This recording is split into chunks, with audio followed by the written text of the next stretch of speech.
સુરતમાં જાહેર રોડ પર મહિલાઓ છે તે આક્રોશિત બને છે। હર્ષ સંઘવી હાય હાયના નારા લાગે છે અને આ સગીરાને છેડતી કરનાર આરોપીને મેથી પાક ચખાડે છે અને ત્યાર પછી કથિત ઓડિયો વાયરલ થાય છે। તેમાં આરોપ લાગે છે આમ આદમી પાર્ટી પર જે માહોલ ખરાબ કરે છે અને ત્યાર પછી વળતા પ્રહાર તરીકે ધારાસભ્ય ગોપાલ ઇટાલિયા સામે આવે છે અને તેમણે હર્ષ સંઘવીને કાયદો વ્યવસ્થાને લઈને સવાલો ઊભા કર્યા બાદ જવાબો આપ્યા છે।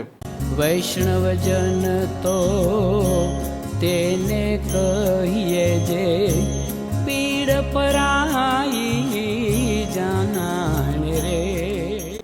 નમસ્કાર, આપ જોઈ રહ્યા છો નવજીવન ન્યૂઝ અને હું છું આપણી સાથે તોફિક ગાંચી। સુરતના અલથાણ વિસ્તારમાં એક ચકચારી ઘટના સામે આવે છે જેમાં એક આરોપી છે તે એક સગીરા છે તેના સાથે છેડતી કરે છે અને વાત વાયુ વેગે પ્રસરી જતા આસપાસના લોકો આક્રોશિત થાય છે। જે સમયે આ આરોપીએ છેડતી કરી હતી તે સમયે લોકો તેને ઝડપી લે છે, તેને બરાબરનો મેથી પાક ચખાડે છે અને ત્યાર પછી પોલીસ ત્યાં આવી જાય છે, પરંતુ લોકોનો ગુસ્સો છે તે શાંત પડતો નથી। લોકો ફરી વખત રોડ રસ્તા પર એકઠા થાય છે અને પોલીસ આરોપી છે તેને રિકન્સ્ટ્રક્શન પંચનામા માટે ઘટના સ્થળે લાવે છે। તે સમયે લોકોના ટોળા ઉમટેલા હતા, આરોપીને ફટકારે છે, પોલીસ પણ ફટકારે છે અને ત્યાર પછી સાંજના સમયે કથિત ઓડિયો વાયરલ થાય છે જેમાં ચર્ચા થતી હોય છે આમ આદમી પાર્ટીના કાર્યકરો દ્વારા કે જે પ્રકારે આ મામલો ઉપસ્થિત થયો છે। આરોપી છે તેને લોકો એને પોલીસે ફટકાર્યો છે, પરંતુ જો યોગ્ય રીતે વિરોધ નહીં થાય તો તેની ક્રેડિટ હર્ષ સંઘવીને મળશે અને ત્યાર પછી આ કથિત ઓડિયો ખળભળાટ મચાવે છે। આમ આદમી પાર્ટી પર આરોપ લાગ્યા બાદ ધારાસભ્ય ગોપાલ ઇટાલિયા સામે આવે છે અને તે હર્ષ સંઘવીને કાયદો વ્યવસ્થાને લઈને સવાલો ઊભા કરે છે। સુરતના અલથાણ વિસ્તારમાં ગઈકાલે ગંભીર ઘટના બની। પટેલ સમાજની એક દીકરીનું છેડતી કરી એક મુસ્લિમ મોટી ઉંમરના આધેડે એક નાની એવી દીકરીની છેડતી કરી અને આ ઘટના જોત જોતામાં વાયુ વેગે લોકોમાં ફેલાઈ ગઈ।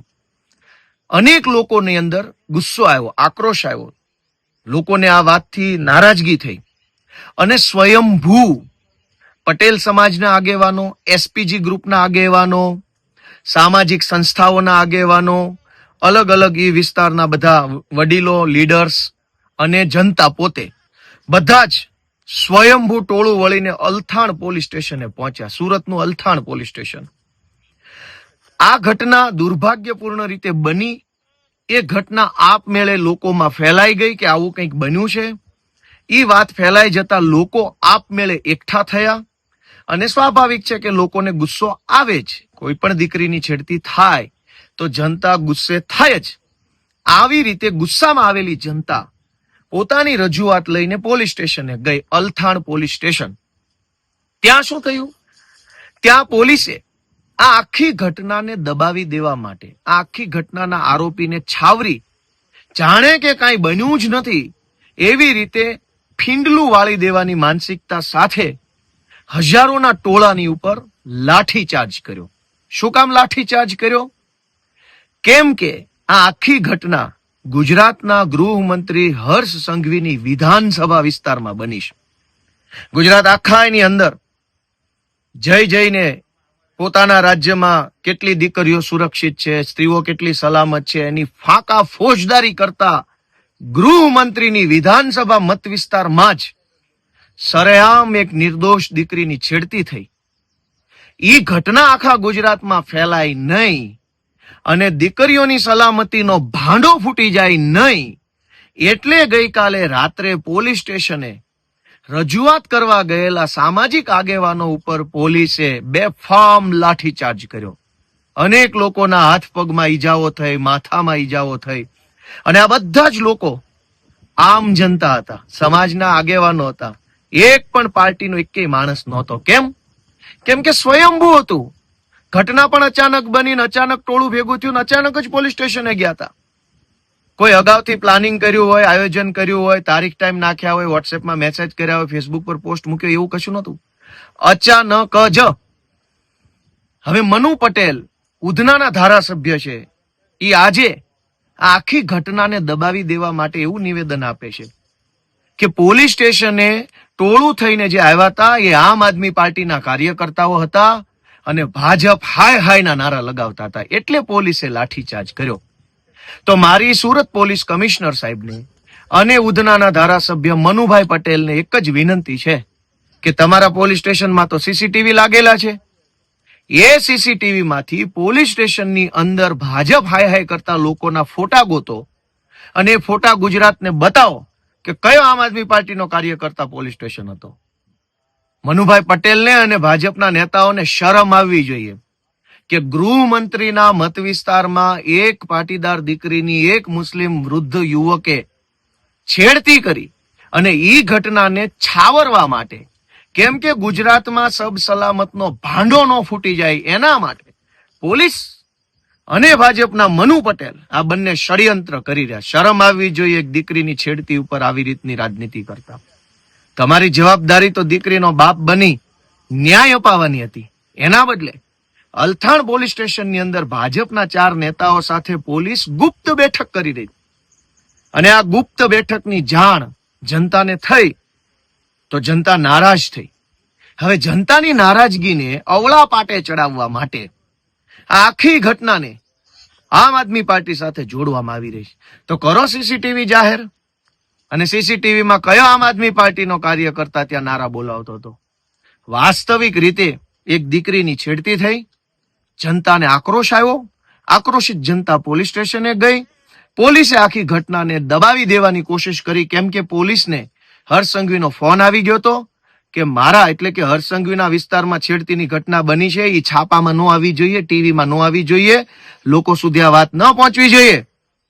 પણ લોકોને ખબર પડી ગઈ કે પટેલ સમાજની દીકરીની છેડતી થઈ અને હર્ષ સંઘવીએ પોતાનું નામ ખરાબ ન થાય, પોતાની બહુ મોટી સિંઘમ જેવી જે છબી બનાવી છે એ છબી ધૂળમાં ન મળી જાય, એટલે આખી ઘટનામાં આરોપીને છાવરવાની અને નિર્દોષ લોકોને મારવાની સૂચના આપી. ગઈકાલે જે લાઠીચાર્જ થયો એમાં કોઈ રાજકીય માણસો નહોતા, કોઈ રાજકીય નહોતા. બધા જ લોકો દીકરીનો ભાઈ બનીને કે દીકરીનો બાપ બનીને આવ્યા હતા.